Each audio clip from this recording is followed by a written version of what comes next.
예, 법무부 국감이 열렸던 날이죠. 지난 11일 새벽에 누군가 한동훈 법무부 장관의 집 앞에 흉기와 점화용 토치 여러 개를 두고 가 경찰이 용의자 추적에 나섰는데 오늘 오후에 서울 강동구에서 피의자 40대 남성을 붙잡았습니다. 아직까지 구체적인 범행 동기나 경위 등은 경찰이 지금 조사하고 있기 때문에 그 이유는 아직 나오지 않았습니다만 저희가 설명을 좀 보면서 설명을 좀 해드리도록 하겠습니다.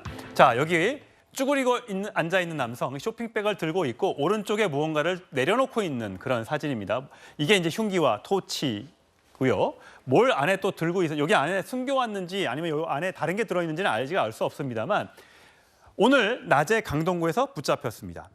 자, 이민찬 부대민. 이 한동훈 장관이 이게 여기가 강남구 도곡동에 있는 한동훈 장관의 자택이잖아요. 잡힌 거는 강동구입니다. 제가 대충 그 거리 계산을 해봤더니 한 10km 정도 떨어져 있는 곳인데 결국은 이 아파트의 입주민이 아닌 외부의 누군가가 침입을 해서 저걸 두고 왔다는 건데 어떻게 지금 파악이 되고 있습니까? 지금 이분이 체포가 돼서 지금 수사 중이기 때문에 자세한 건 수사 결과가 나와야 될 것 같은데요. 왜 그런 추측이 나왔는데 왜 이 거주민이냐 아니냐를 두고 왜 이런 논란이 있었냐면 저 아파트, 저 주상복합 아파트가 워낙 유명한 보안이 뛰어나기로 유명한 곳이기 때문이었죠. 근데 이번이 처음이 아니잖아요. 두 번이나 이렇게 뚫린 겁니다. 그래서 일각에서는 거주민이 아닐까 이런 추측도 있었는데 결국은 아닌 것으로 드러났죠.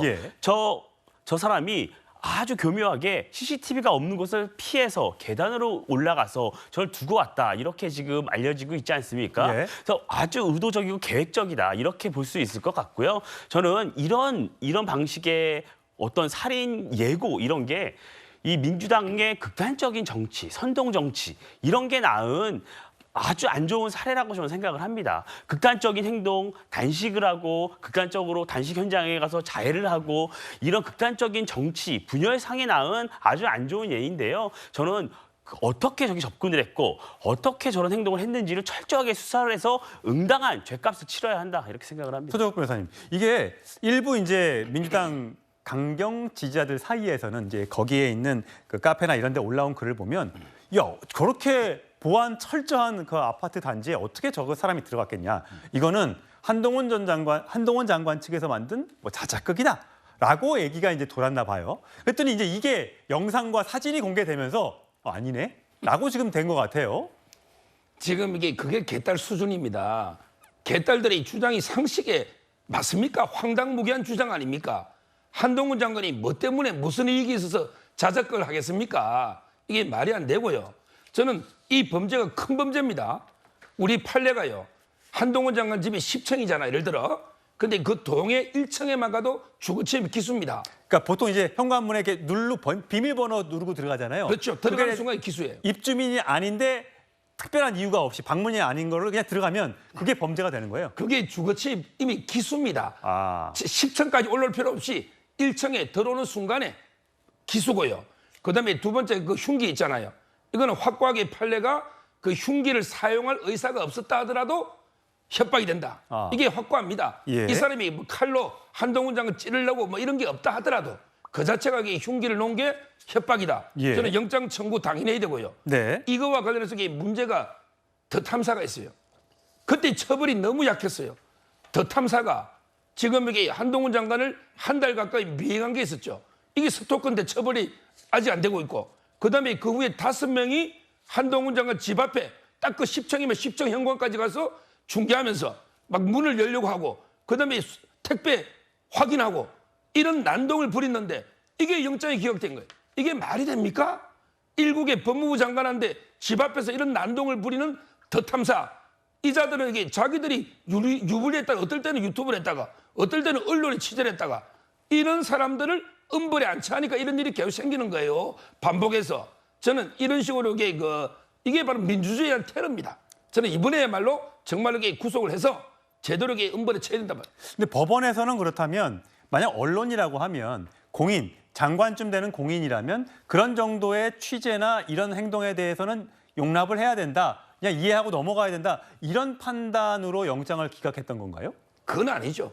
아마 이제 뭐 도주 우려나 증거인멸, 중계했기 때문에 그것 때문에 된 거지. 그거는 언론, 뭐 더 탐사가 언론도 아니지만 제가 보기에 언론이라 하더라도 취재 한계를 벗어난 거죠. 언론사가 미행하는 언론사가 어디 있습니까? 언론사가 무단 침입해서 집 앞에서 이게 하는 데가 어디 있습니까? 아마 영장 기각은 그때 증거인멸이나 도주 우려 때문인데 저는 이게 앞으로 이게 좀 무관용의 원칙으로 엄벌이 필요하다는 거예요. 예, 사실 과거에 한동훈 장관이 스토킹 피해에 대해서 이런 말을 한 적이 있습니다. 들어보시죠.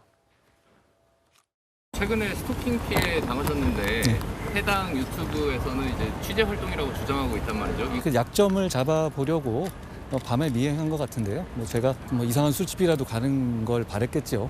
그런데 이 나라가 미운 사람 약점 잡으려고 밤에 차량으로 반복해서 미행해도 되는 나라에서는 안 된다고 생각합니다. 예, 아까 앞서 설명드린 대로 비상 계단을 통해서 침입을 했기 때문에 CCTV에 지금 얼마나 찍혀 있는지는 좀 경찰이 좀 살펴봐야 할 것 같습니다. 장 변호사님. 네.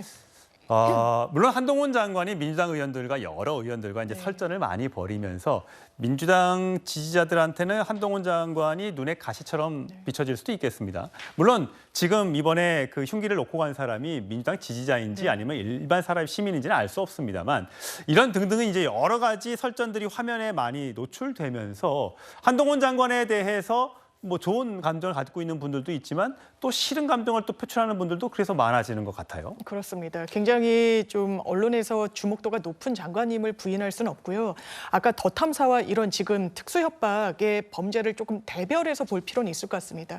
아까 앵커님께서도 말씀 주셨지만 장관이란 직책은 저희 헌법에서도 퍼블릭 피규어, 그러니까 공인으로서 훨씬 열린 태도로 그 제3자의 검증을 받도록 하는 지위에 있다라는 점은 부인할 수가 없습니다. 물론 이런 범죄의 대상자가 되어야 된다는 이야기는 절대로 아니고 다만 취재의 대상이 될 수 있고 그 과정에서 어떤 무리한 취재가 수반된다라고 해서 바로 범죄로 의율할 수는 없다란 말입니다. 그리고 이번에 이 살고 있는 아파트에 침입을 해서 칼을 두고 그리고 사실상 해악을 고지하는 형태로 협박을 한 행위는 용서할 수가 없죠. 영장이 발부될 가능성도 상당히 높다라고 생각합니다. 예. 자, 한동훈 장관 여러 장면에서 많이 노출되고 있는 한동훈 장관 뭐 이런 일이 처음은 아니었습니다만